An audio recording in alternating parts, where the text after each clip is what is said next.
Hello there, and a very warm welcome to this webinar on how to create an amazingly abundant garden in just 30 minutes a day. That's even if you're a complete novice. You don't need to have had any previous knowledge of gardening to make this work, because I'm going to show you some tips and tricks that I hope will really help you. Just before that, my name's Sheena. I've been designing and creating gardens for the past 25 years. I'll be telling you a little more about some of the gardens I've created that might give you some inspiration a bit later on. But for now, let's just get straight on to the important bit. Let's see how I might be able to help you. Creating your own garden from scratch can be hard and time consuming, right? So this slide may look familiar, a complete blank canvas of a garden. If you've got a new build garden, you've probably got a patch of lawn surrounded by walls or fences, a very small patio area with concrete slabs, maybe a bit like this, and not much else. Maybe you've got a tree that was put in by the developers, like this little one here in the corner, and maybe, like in a lot of new builds, you're overlooked by neighbours and the fences really dominate. The view from inside the house may not look very inspiring or exciting, just looking at grass, fences, and rooftops. I've seen hundreds of new build gardens of all sorts of shapes and sizes, and sometimes they're literally just weed-filled patches. And I know it can be daunting to know where to begin to get a lovely garden when you're surrounded by other properties and there's absolutely nothing in your garden at all. Or even if you're not overlooked, it's a bit overwhelming, I know, to start from scratch. And maybe you've admired other people's gardens but don't know how to go about achieving it. It may be that, like a lot of people, you've done nothing about your new garden so far. That's until you got onto this webinar. So the reason it's hard to take action is because you have no plan. If you really do want to have a dream garden, you need to learn just a few key, simple design skills. And that's what this webinar is all about. And as you've got onto this webinar, my guess is that you may not know loads about gardening.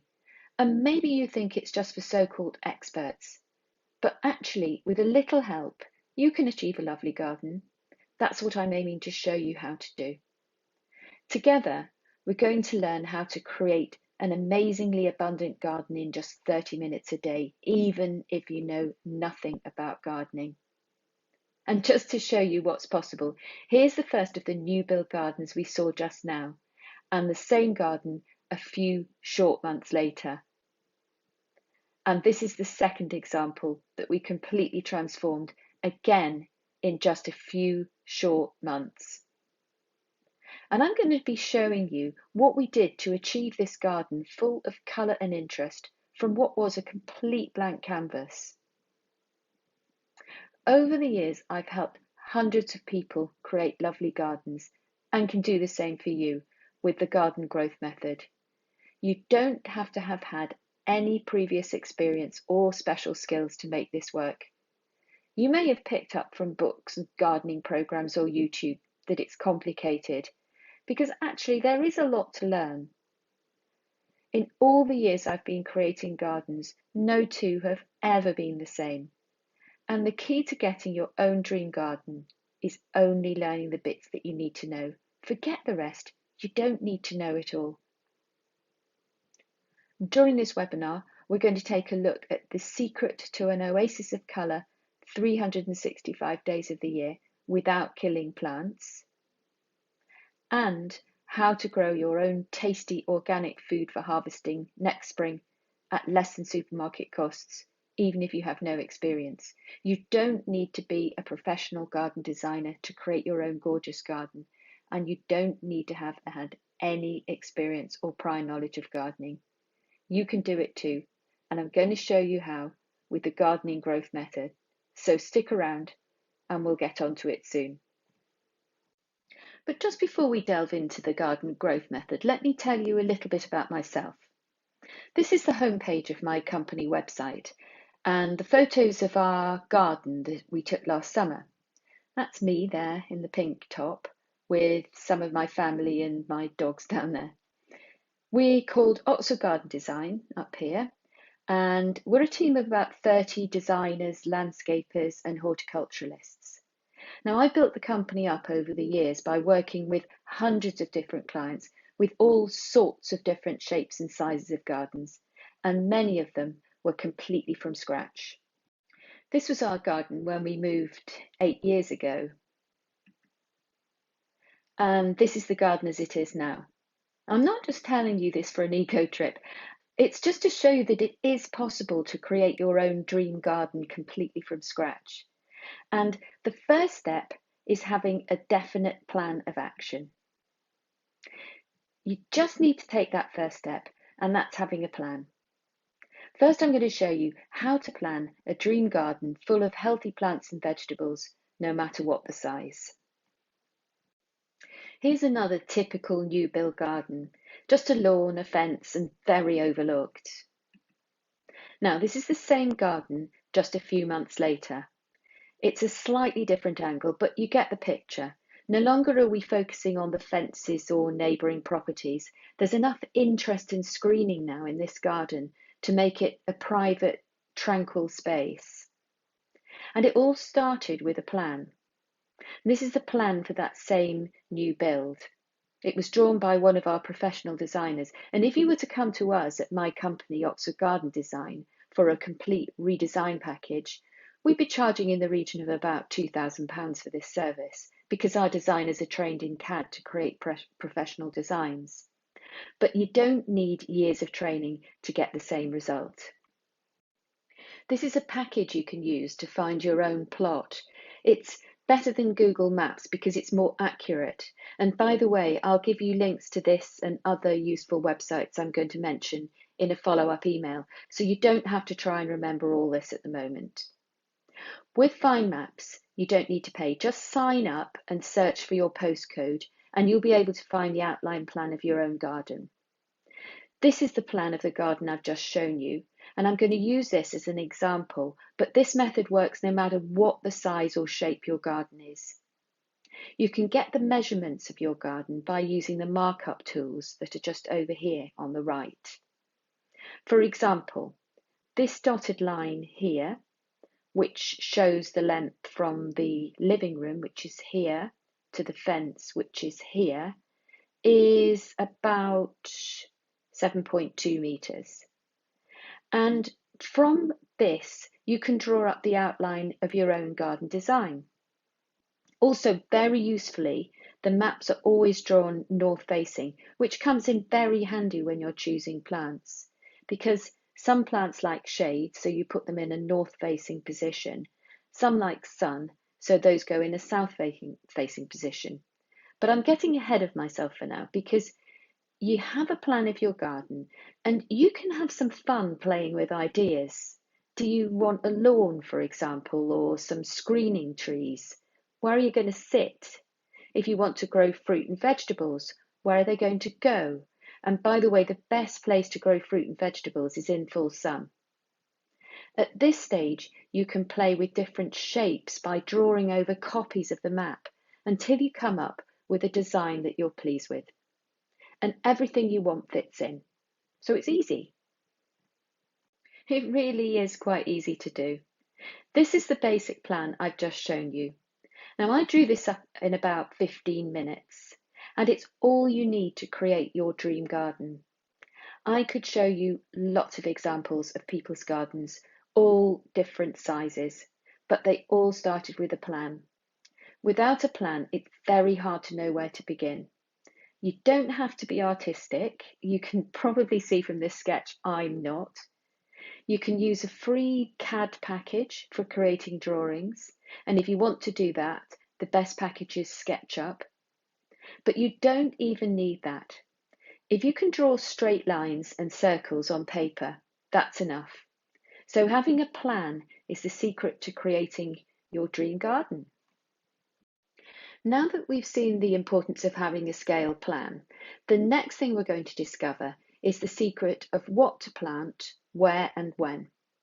So step 2 is how to grow your own tasty organic food for harvesting next spring at less than supermarket costs, even if you've no experience. You might have already had a go at growing a few things to eat from your garden, and you might have given up thinking you just don't have green fingers. But the real problem is this. Under your new build garden, there may be a bit of topsoil or lawn, but underneath that, there will almost certainly be rubble and stones. Having designed hundreds of new build gardens over the years, this has been my experience, and I can practically guarantee that this will be your main problem. I've never, ever once found that a new build garden has been left with lovely, healthy soil. And when you're buying a brand new property, you probably aren't thinking about what's underneath the ground. But now we're focusing on the garden, it makes all the difference. You may be very lucky and have lovely soil, but that's unusual, and most plants can't grow in rubbish soil. This is the sad consequence of poor soil, dead or dying plants. If this looks familiar to you, keep watching because there is a solution.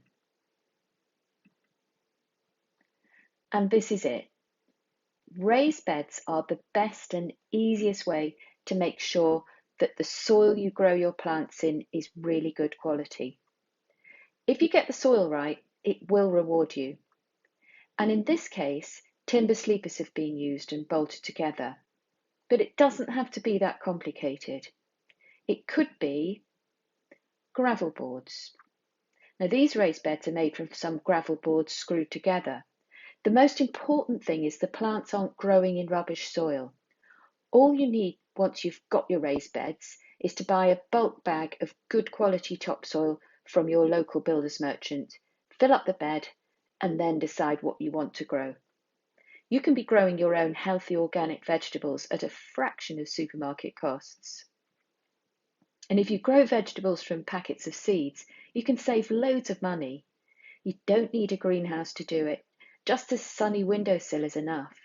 If you sow them next February, March or April, you can be harvesting your very own food by May or June. You don't even need to start seeds off inside. Quite a few things can be sown straight into the raised beds once the temperatures have risen. So once you have your plan and know where your raised beds are going, you build the raised beds over the winter, fill with good quality topsoil, and decide what you want to be harvesting to eat next summer. Simple. Now we're getting on to step 3, and this is the secret to an oasis of colour 365 days of the year without killing plants. If you want to keep the interest going in your garden in every season, you need to understand how to look after your plants. And if you want to have an interesting garden every day of the year, you need firstly to decide what plants you want to include and to understand how to care for just those plants. Don't worry about any other plant care. All you need to know is how to look after yours. Okay? So, here's a little hand-drawn garden plan. There's a seating area over here, a lawn here, some borders, some curves, some straight lines, and these areas here with sort of blobs on them, therefore representing plants. Now this plan is going to be too hard to do with the raised fruit and vegetable system I showed you in step 2. These plants are going to have to go directly into the ground, and I can tell you how to do that, but that's a whole other learning lesson that we haven't got time for today. For now, we're going to keep this really simple and getting our ideal garden on paper. Now, have a think about what sort of plants you like. Think about what sort of style you like. This is an example of an informal cottage-style garden with raised beds and annual plants in containers. So does this appeal to you? Or maybe this is more your style, contemporary with crisp, clean edges and minimalist planting. Cottage gardens tend to be a bit higher in maintenance, but it doesn't make a huge amount of difference. So if you prefer a more natural looking garden filled with flowers, then that's your style, and it'd be a mistake to go for a more modern look. Whatever your style is, you need to work out what plants you like. And don't worry about that just yet. I'm going to show you how to do that in a minute. What we're going to do for now is just draw on by hand where your key plants are going to go.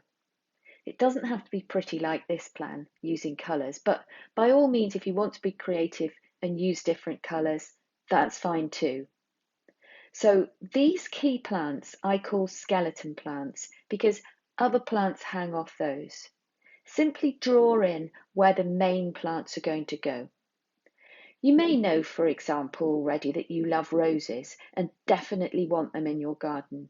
So you can draw in some roses here, perhaps, like this, in a row. And if you can't draw very well, just draw a circle and label it. Don't worry yet about what the plants are going to be. We're going to get straight onto that now. This is a really useful app that can help you work out when you see plants that you like, what exactly they are. I use the free version, which works absolutely fine for my needs. Look around you every day, in all seasons. Remember, a garden has to look good 365 days of the year, not just summer. And if you see a plant you like, take a picture and this app will tell you what it is. You don't even have to leave your house. You can do the research on your computer or phone. I even use this app, say if I'm looking at Pinterest, and if I don't know what something is, I'll take a photo and look it up. So, once you know what the name of the plant that you like is, you need to find out if it's suitable for your garden, and that's the next step. To work out if a plant's going to be suitable for your garden, this website's an invaluable source of information. It's the Royal Horticultural Society website, and you can glean all sorts of information from here. Say, for example, you've found out from the picture this plant finder that you like lavender. So you type in lavender and the RHS website will give you lots of different options. I've found a variety of lavender I really like here. It's called Hidcote, and I can see that it's bee friendly, for example. So, sticking to this website, here we go. This is a bit further down the page, and it tells you what position your lavender needs here, full sum. It tells you what sort of soil type it needs, and you can see on the little picture over here on the left that it tells you what the eventual height will be. So that's going to be about 0.6 of a metre, and the spread will be about 0.75 of a metre. So this is really useful because it means that this lavender is not a plant that's going to grow very tall, which means that you'll put it towards the front of a border where you can see it, not at the back where it'll get lost among other things. If this is something you decide you want to grow in your garden, you just draw a circle on the scale plan you've created to the correct size, which is 0.75 of a metre, and that's it. The eventual spread of the plant is really important because it helps you not to make a very, very common mistake, which is jamming too many plants in too close to each other. I know because I've done this one myself. You see a little plant in a garden centre and you can't imagine it's ever going to grow that big. But you'd be surprised if you get the soil and the position for a plant right, just how quickly it will reward you and grow. So, I hope this shows you how doing a little research first saves you time and money, and it doesn't take very long. Another reason this RHS website is useful is because it'll offer you suggestions for other plants that like the same conditions to grow. Say, this little daisy down here, which is pretty. You click on that, see if you like it, and if you do, find a spot for that on your plan. Now, there is a little bit more to deciding what plants you like, but we haven't got enough time on this webinar to delve too deeply into that because there's a really important final thing I'd like to go into now, and that's how to care for your plants once you've got them. Again, this website is helpful because it gives you the information down here on garden care. You can follow this method with any plant that you might want to use.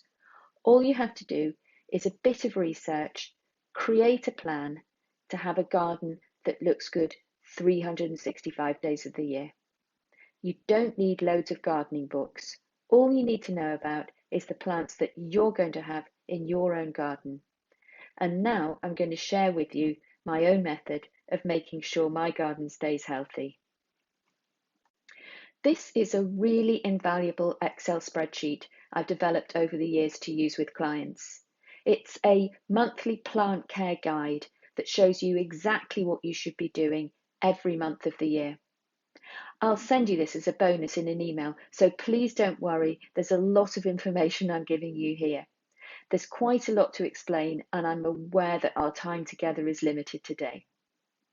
I use this spreadsheet all the time in my own garden as a check sheet for what I need to do each month. I add notes and images and keep it as a sort of diary of things to do in the garden. So, for example, here is a list of plants on the left. Now, don't worry about the Latin names. You'll only have on this list your own plants, and you can add a little image to help remind you. Here is the Latin name for the particular type of lavender I've chosen, which is Lavandula hidcote. And all I did here on the right was cut and paste the information that we got from the RHS website in the previous slide that I showed you. So now I know what to do with my lavender to keep it looking good. You can make up your own code or borrow mine. Mine is P for pruning, so I know that I have to prune my lavender in April, for example, and F is for flowering. And the other thing this spreadsheet shows you at a glance is when things are going to be in flower.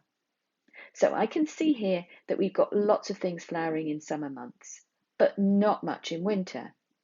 So there's a gap, and there doesn't have to be. There are lots of lovely things for the winter garden, and with a bit of research, you can find out. For example, this is a winter flowering honeysuckle. The Latin name is Linicera fragrantissima because the smell is fragrant, believe it or not. It's lovely. So if you like the idea of having scented flowers for the winter, you could add this onto your plan. And here's a lovely plant that I think every garden should have. It's a Christmas rose or hellebore. And these are great plants for flowering in a shady position from January right through to April. So again, if you like the look of that, do a bit of research and on it goes onto your plan. Even if it's snowing, there'll be something that will brave the weather. And these little winter aconites are perfect for cheering up a winter morning.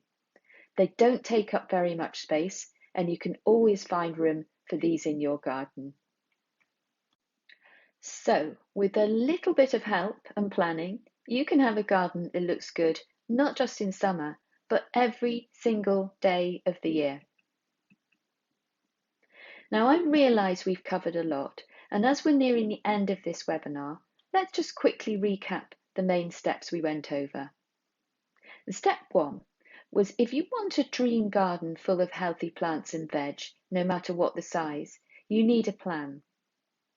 Step 2, if you want to grow your own tasty organic food for harvesting next spring at less than supermarket costs, even if you've no experience, you've got to get the soil right.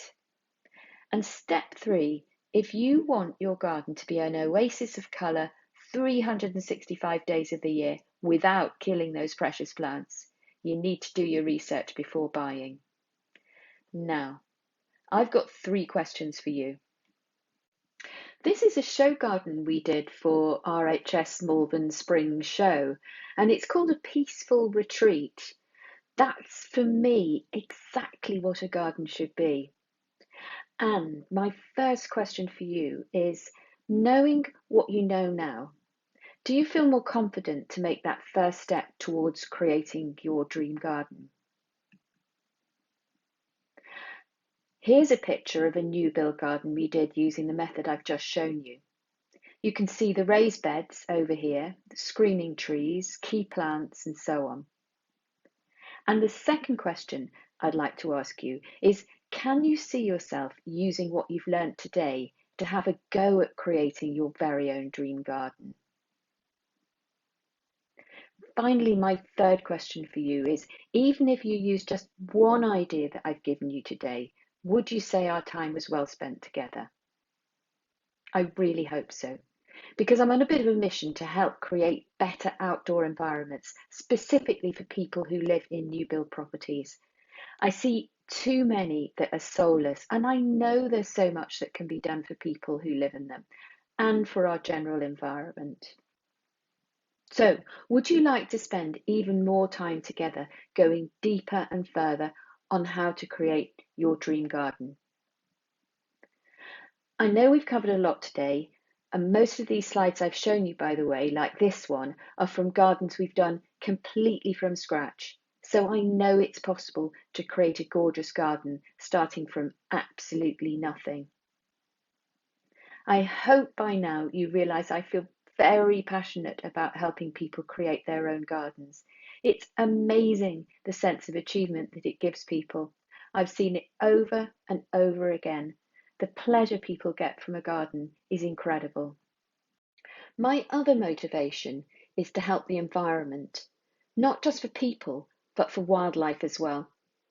Small things can make a big difference, and I love sharing my knowledge about how to create environmentally friendly gardens, literally humming with insects and life. I've tried really hard to pack as much information as I possibly could into this time that we've had together. But now, maybe you're wondering, well, it's all very well for Sheena, who's got all the experience, but how do I get from maybe something like this to, for example, something like this? How are you going to do all this stuff right? Which is why I want to explain to you a bit about an incredible gift that I want to give you for free, that I think can really help you, okay? Something that's going to take you through steps 1, 2, and 3 that we've covered briefly here today. That's going to take all the guesswork out of it and make your life a whole lot easier towards creating your own gorgeous garden. Because I've set aside some time on my calendar over the next few days to personally help you create your own gorgeous garden, and it's absolutely free of charge. This is for you if you're genuinely wanting to make changes in your garden and if you're committed to using organic gardening methods. And if that's not you, no problem. Thank you for watching, and I hope it's been helpful. But if it is you, I'm looking for a few more new build homeowners who I can help create a gorgeous garden. I'd be really pleased if you book your free garden consultation session by clicking the button below this video, filling out a form, and scheduling your call with me. If you're in full screen mode, whether you're on a desktop or mobile phone, you'll need to just exit the full screen mode and scroll down to find that button. Once you do that, go ahead, click it, and just follow the instructions on the screen. A call with me will take about 30 minutes. That should be 30 minutes of time well spent for us both. You probably have specific questions, and it'll just give us a little bit of time to talk it through. So, thank you for watching this webinar. And if you want a bit more help and advice with your garden, click the button below and schedule your free 30-minute call with me. I'm looking forward to talking to you one-to-one and seeing if I can help you create your own dream garden. And finally, I wish you all the very best in your gardening journey.